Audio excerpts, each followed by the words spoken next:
Jangan lupa like, komen, dan subscribe channel YouTube TVRI Bengkulu dan nyalakan lonceng notifikasinya.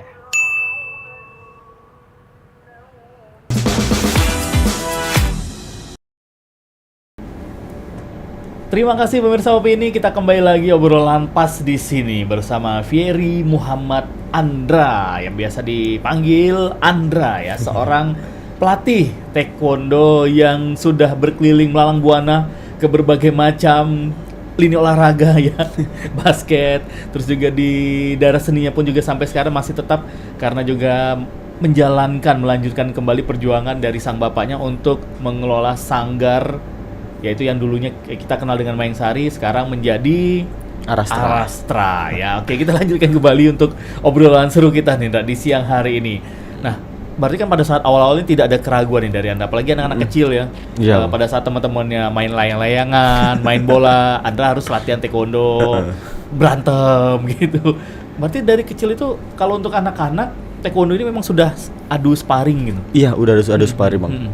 Bedanya taekwondo dulu sama sekarang. Kalau dulu itu nggak ada yang namanya kelas-kelas yang pemula-pemula. Jadi walaupun kita masih pemula, masih sabuk putih, sabuk kuning, kalau misalnya lagi sparring atau tanding itu kita bakalan chance kita ketemu sama sabuk-sabuk merah, sabuk biru, sabuk hitam yang kecil-kecil itu gede bang.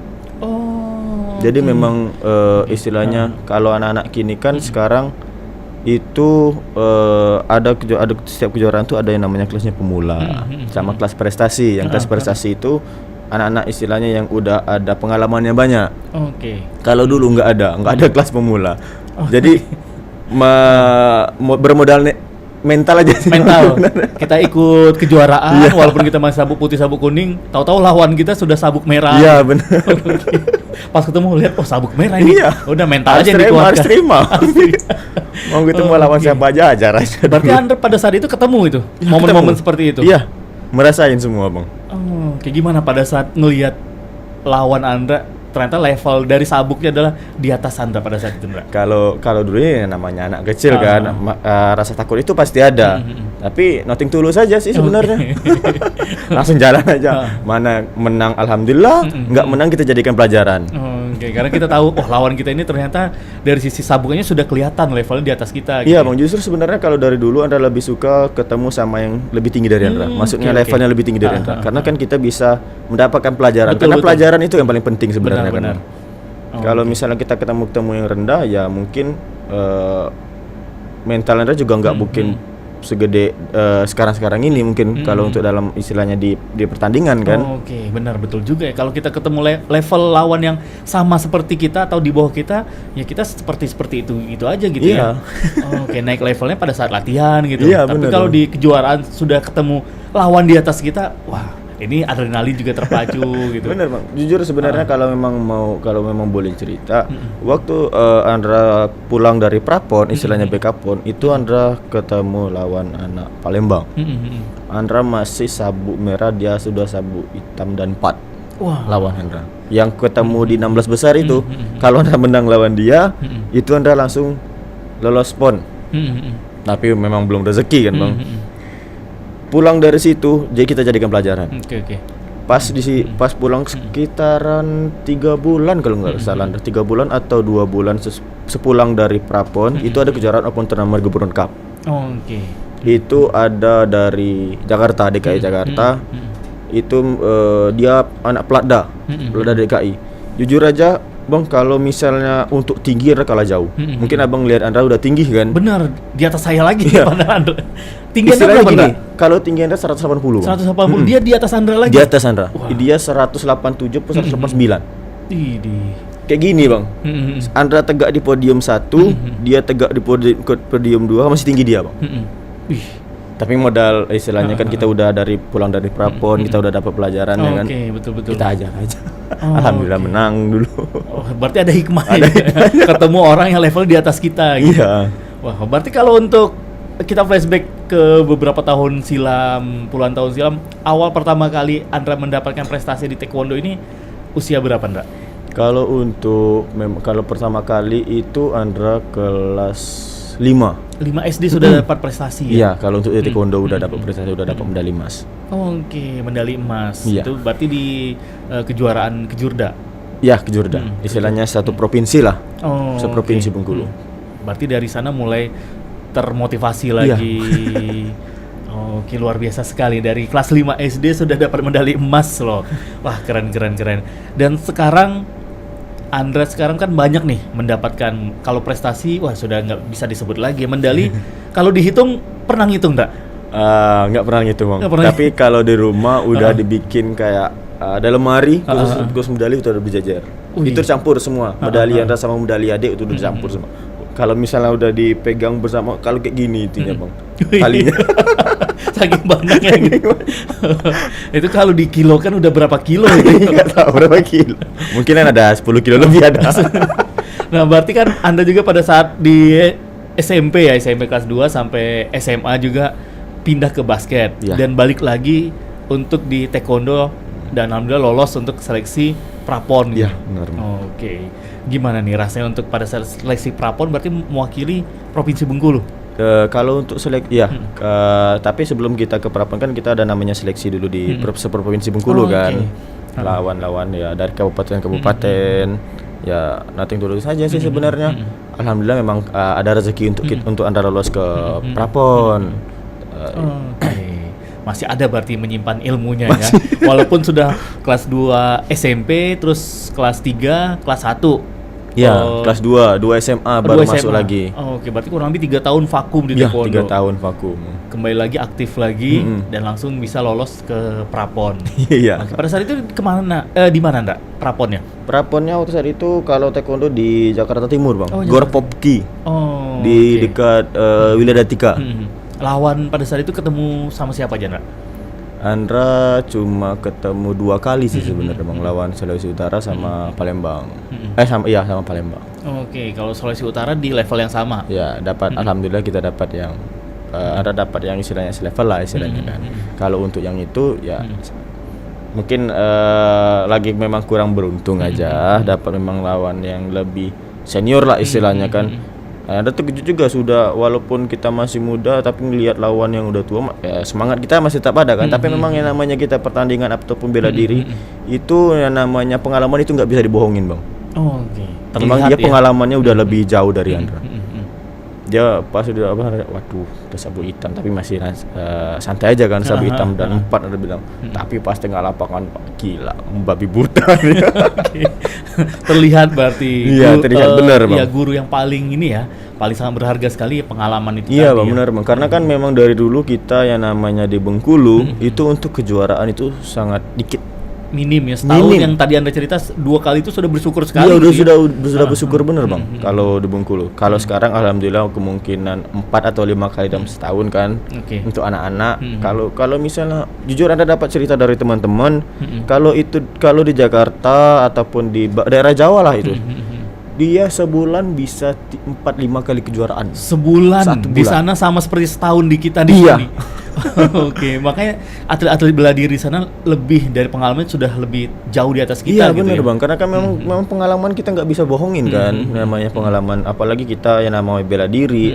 Kalau bela diri itu kan kita apa temuan kita yang di tengah lapangan itu kan banyak kan. Betul.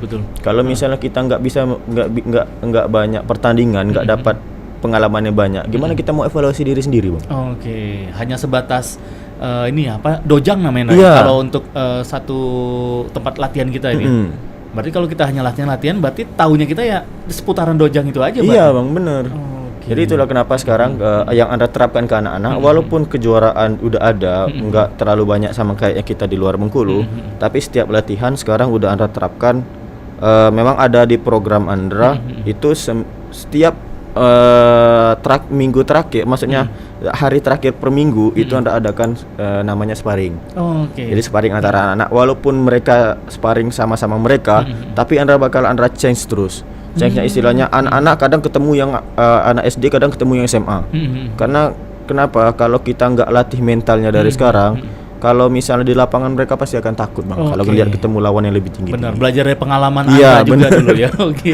Jadi diterapkan ke anak didik Anda Iya, sekarang benar, gitu. Bang. Wah, keren-keren. Nah, kalau Anda sekarang kan sudah menjadi seorang pelatih nih.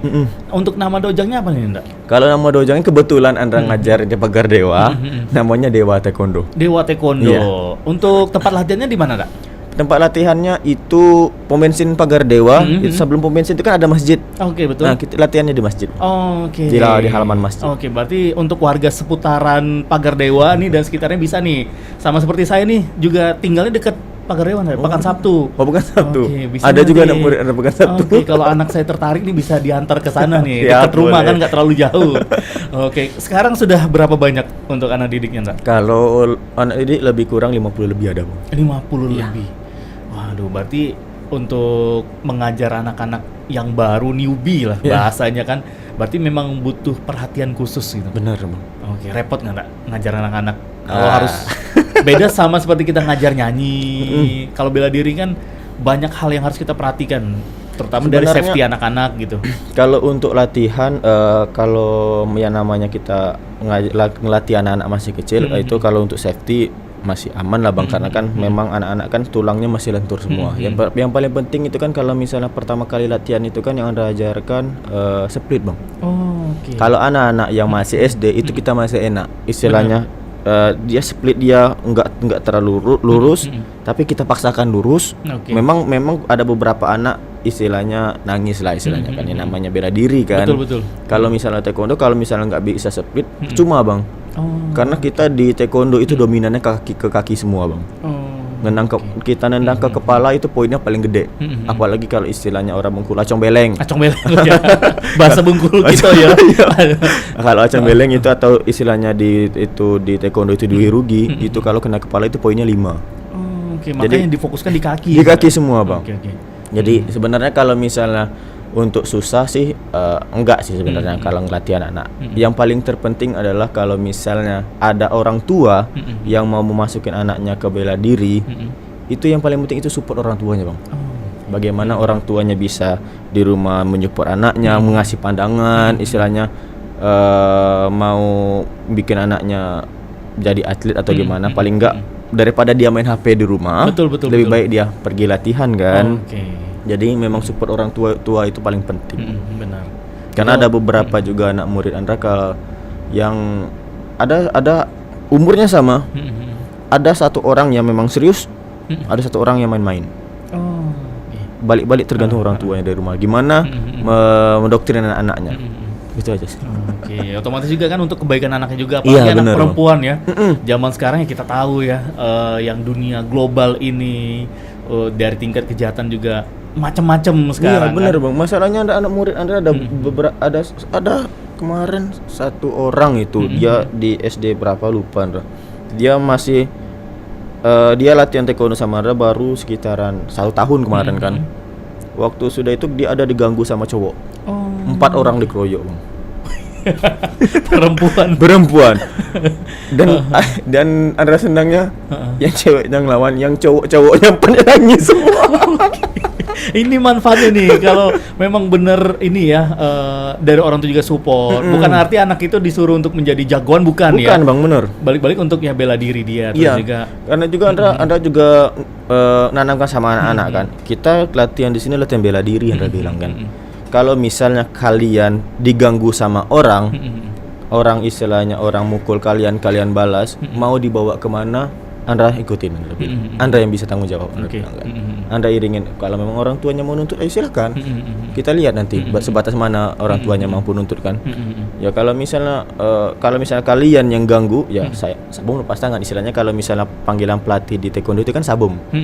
Sabun lepas tangan, Anda bilang kan.